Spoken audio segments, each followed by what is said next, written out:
السلام عليكم ورحمة الله وبركاته. ازيكم حبيب قلبي متابعين قناة مطبخ العيلة مع ام فرح؟ يا رب تكون اوقات كلها بركة وراحة بال وحسن الاحوال.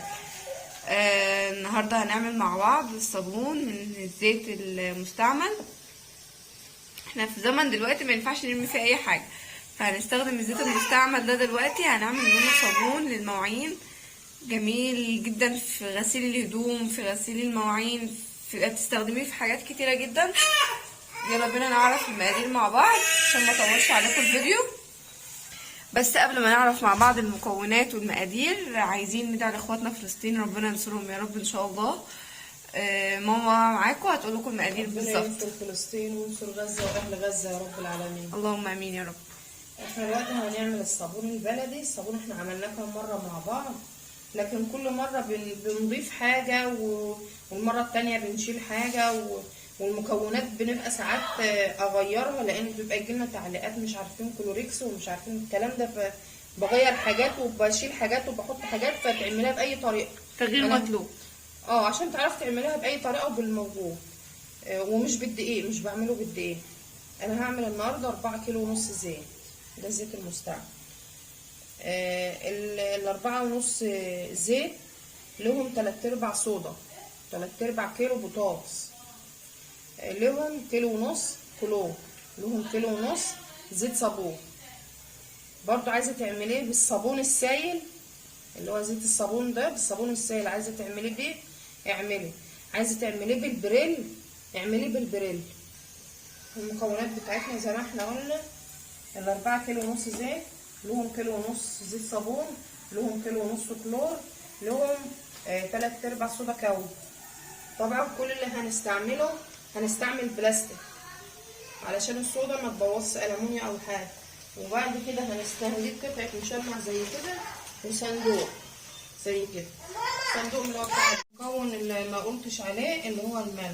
هنحط على ال4 كيلو ونص 3 معالق كبار ملح فش. ده على الزيت. نقلب في البلاستيكيه ده اهي، ودي خشبه هنقلب بها، مش هنقلب بحاجه معاها. اول حاجه هنفضي الكلور،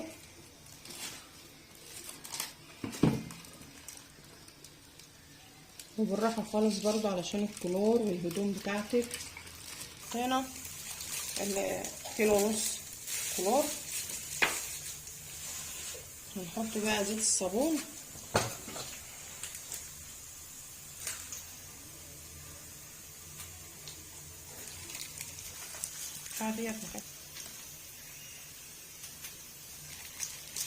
كده فضينا كيلو ونص كلور وكيلو ونص زيت صابون، كيلو ونص زيت صابون او صابون مواعين اللي هو او بريل اي حاجه من دي اللي انت عايزاه، اللي موجود عندك واللي انت حابه تستعمليه كله ماشي. دي الصودا بقى وانتوا بتضيفوها بالراحه علشان هيبقى يطلع منها بخار. دول 3/4 صودا، باين اصلا في الكاميرا وفي التصوير البخار اللي بيطلع الخفيف ده. ده بقى تحافظي من ايدك وتحافظي من النفس والريحه، علشان هو ريحته نفاذه جدا وبيبقى سخن. وقت ما بتحطيه بقى وبتيجي تقلبي بتلاقي الاضافات اللي انت حطيتها الكلور وزيت الصابون بقى سخن كده. احنا دوبناها اهي، هنشيلها بقى نضيفه هنا على الزيت بالراحه خالص كده اهو.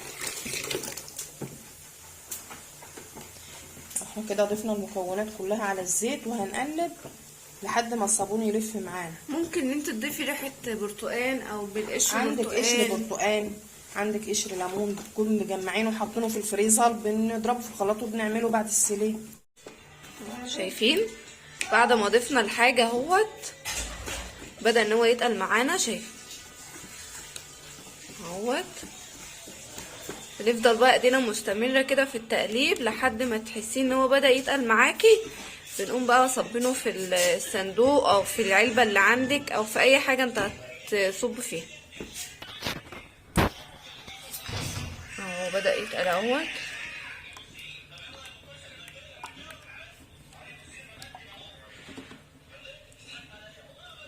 مش هتصب في الصندوق غير لما يلف معاكي ويتقل، يلف معاكي زي النشا كده، زي ما تكونوا بتعملوا مهلبيه.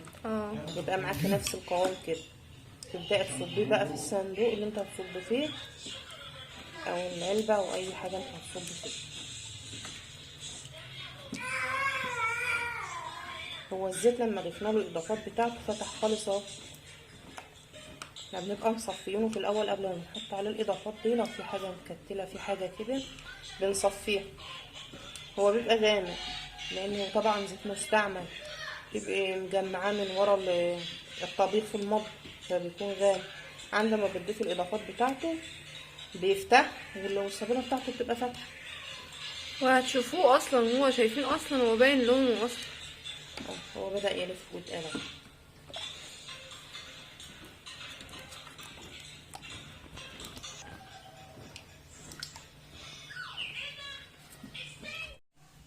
يا جماعه، زي ما احنا شايفين كده الصابون بتاعنا لف اهوت. هنبدا بقى دلوقتي ان احنا نصبه في الصندوق اللي احنا قلنا عليه.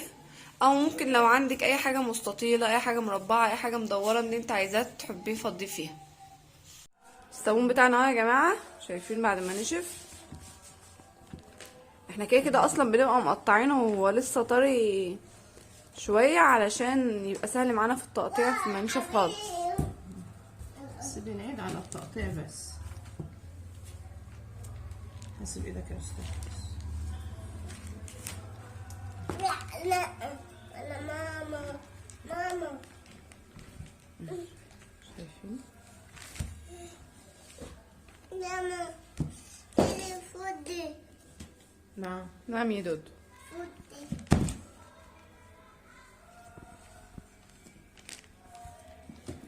التقطيعه بقى اللي انت حباه، الحجم اللي انت حباه، تقدري ان انت تمسكيه في ايدك بتقطعيه.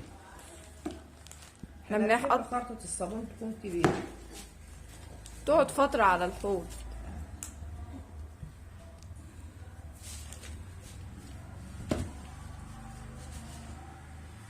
شايفين لونه ابيض وجميل ازاي؟ ده بقى من زيت الصابون المستعمل. زيت الصابون زيت الاكل المستعمل كان قدامكم حاسين ان لونه غامق. طبعا بنصفيه الاول وبنحط له الاضافات بتاعته. احنا قلنا لكم المقادير، ودي النتيجه. دي النتيجه بعد ما عملنا الصابون بالمقادير اللي عملناهم مع بعض فيه.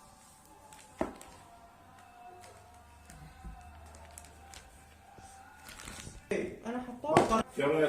فين الصابون بتاعنا يا جماعه اهو. احنا بقى بنقطعه للقطع الكبيره بتاعتنا. زي ما قلنا لكم احنا بنحب نقطعه قطع كبيره عشان تفضل يعني فتره كده على معاكي في الاستخدام، مش تبوش على طول. لما بتكون قطعه صغيره بتخلص على طول. هي مش بتبوش، العمايل بتخلص على طول. انا بقولها بتخلص على طول. عايزه ايه دول؟ مش تقول لهم ازيكم؟ مش تقول لهم ازيكم؟ بس. وده كان الفيديو بتاعنا بقى. يا رب تكون الطريقه عجبتكم، ولو الطريقه عجبتكم ما تنسوش الاشتراك في القناه وتفعيل الجرس عشان يوصلكم كل جديد بنعمله. يا اجمل واحلى اخوات في الدنيا، والسلام عليكم ورحمه الله وبركاته.